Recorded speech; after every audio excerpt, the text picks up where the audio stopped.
అందరికీ నమస్తే. నేను మీ భార్గవి. వెల్కమ్ బ్యాక్ టు అమ్మ చేతి వంట. ఈరోజు వీడియోలో కూరల్లోకి యూజ్ చేసుకునే నువ్వుల పొడి రెసిపీని ఎలా తయారు చేసుకోవచ్చో చూపిస్తున్నానండి. వర్షాకాలంలో కానీ చలికాలంలో కానీ మన నువ్వుల్ని ఎక్కువగా కన్జ్యూమ్ చేస్తూ ఉండాలి. మన శరీరానికి అది చాలా మంచిదనమాట. వర్కింగ్ ఉమెన్కి అయితే ఈ నువ్వుల పొడి రెసిపీ చాలా బాగా హెల్ప్ అవుతుంది. మనం రోజు చేసుకునే మసాలాలు లేని కూరల్లోకి ఈ నువ్వుల పొడి చాలా చాలా బాగుంటుంది. ఈ నువ్వుల పొడిని వేడివేడి అన్నంలోకి కాస్త నెయ్యి వేసుకుని కూడా సర్వ్ చేసుకోవచ్చు. ఈ నువ్వుల పొడి వాడుతూ ఒక పులుసు కూర అలాగే వేపుడు కూర ఎలా చేసుకోవచ్చో కూడా చూపిస్తాను.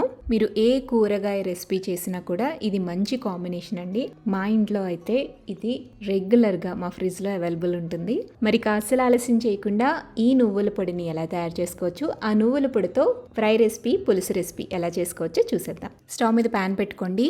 ప్యాన్లోకి 1 కప్పు దాకా నువ్వులు వేసుకోండి. నువ్వులని చిన్న మంట మీదే దోరగా వేయించుకోవాలి. కమ్మటి వాసన రావాలండి. మాడిపోకూడదు, గింజ లోపల వరకు వేగాలి. సో సన్నటి సెగ మీద బాగా వేయించిన తర్వాత వీటిని ఒక ప్లేట్లోకి తీసుకోండి. ఇప్పుడు అదే ప్యాన్లోకి 10 ఎండుమిరపకాయలను వేయండి. అలాగే 1 టీ స్పూన్ దాకా ధనియాలు, 1/2 టీ స్పూన్ దాకా జీలకర్ర, 1/2 టీ స్పూన్ దాకా మెంతులు వేసుకోండి.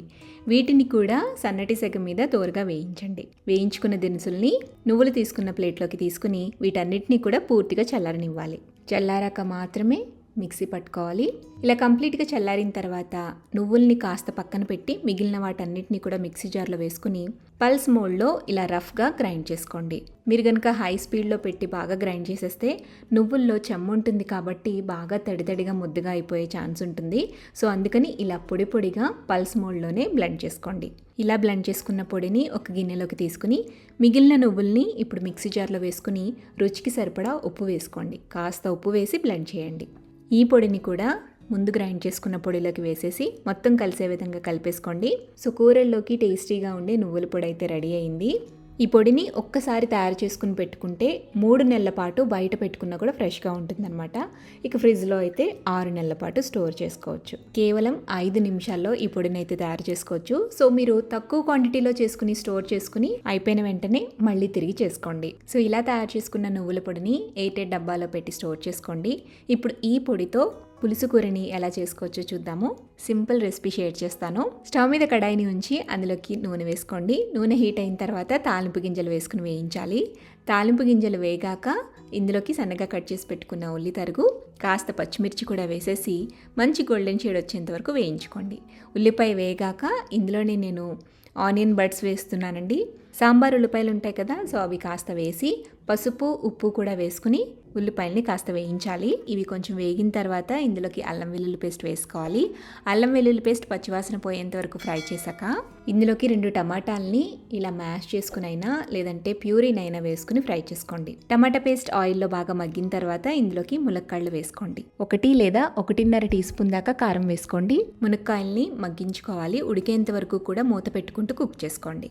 మునక్కాయలు మగ్గిన తర్వాత ఇందులోకి చింతపండు రసాన్ని పిండుకుని వేసుకోండి. పులుసుకి తగ్గట్టుగా నీళ్లు కూడా వేసుకుని ఒకసారి అంతా కూడా కలిపేసి చింతపండు పులుసుని కొంచెం ఉడకనివ్వాలి. ఇలా కాస్త ఉడికిన తర్వాత ఇందులోకి మనం తయారు చేసి పెట్టుకున్న నువ్వుల పొడిని 1 టేబుల్ స్పూన్ దాకా వేసుకోండి. టేస్ట్ బ్యాలెన్స్ చేయడం కోసం 1/2 టీ స్పూన్ దాకా బెల్లం పొడి వేసుకోండి. అలాగే 1 టీ స్పూన్ దాకా ధనియాల పొడి కూడా వేసుకుని అంతా ఒకసారి కలుపుకుని సాల్ట్ని అడ్జస్ట్ చేసుకుని ఒక 5 నిమిషాల పాటు ఉడికించండి. పులుసు బాగా ఉడికి నూనె పైకి తేలిన తర్వాత సన్నగా కట్ చేసి పెట్టుకున్న కొత్తిమీరని వేసుకుని కలిపేసుకుని పక్కకు దించేసుకోవటమే. మీరు రెగ్యులర్గా చేసుకునే పులుసు కూరల్లోకి ఇలా నువ్వుల పొడి వేస్తే పులుసు చిక్కదనం వస్తుంది. అలాగే రుచి కూడా డబుల్ అవుతుంది. మీరు ఏ పులుసు కూరలు చేసుకున్నా అందులోకి ఈ నువ్వుల పొడిని వాడుకోవచ్చు.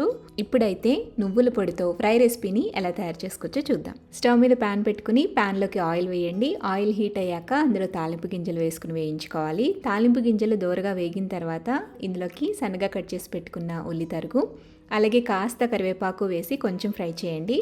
ఆ తర్వాత చిన్న ముక్కలుగా కట్ చేసుకున్న బెండకాయ ముక్కలు వేసుకోండి. బెండకాయ ముక్కలతో పాటుగా కాస్త పసుపు కూడా వేసేసుకుని ముక్కలు మంచిగా వేగేంత వరకు కూడా మీడియం ఫ్లేమ్లో పెట్టుకుని ఫ్రై చేసుకోండి. బెండకాయ ముక్కలు పూర్తిగా వేగకుండా ఇందులో ఉప్పు, కారం వేసుకోకూడదు. సో బాగా వేయించుకున్న తర్వాత రుచికి సరిపడా కారం అలాగే ఉప్పు వేసుకుని ఫ్రై చేసుకోండి. దించే ముందుగా 1 టేబుల్ స్పూన్ దాకా మనం తయారు చేసుకున్న నువ్వుల పొడిని వేసేసి ఒకసారి బాగా కలిపేసేసి సన్నగా కట్ చేసి పెట్టుకున్న కొత్తిమీరతో గార్నిష్ చేసేసి స్టవ్ ఆపి పక్కకు దించేసేయటమే. సో నువ్వుల పొడితో ఇలా ఫ్రై కాంబినేషన్లో కూడా చేసుకోవచ్చు. సో రోజువారీ మనం చేసుకునే కూరల్ని హెల్దీగా మరింత రుచితో తయారు చేసుకోవడం కోసం ఈ నువ్వుల పొడిని మీరు కూడా ఇంట్లో తప్పకుండా ట్రై చేయండి. ట్రై చేసి టేస్ట్ చేశాక మీ ఫీడ్బ్యాక్ని నాతో షేర్ చేయడం మర్చిపోవద్దు. వీడియో నచ్చితే లైక్ చేయండి, మీ ఫ్రెండ్స్కి రిలేటివ్స్కి షేర్ చేయండి. మరిన్ని టేస్టీ సింపుల్ క్విక్ రెసిపీస్ కోసం అమ్మ చేతి వంట ఛానల్ని సబ్స్క్రైబ్ చేయండి.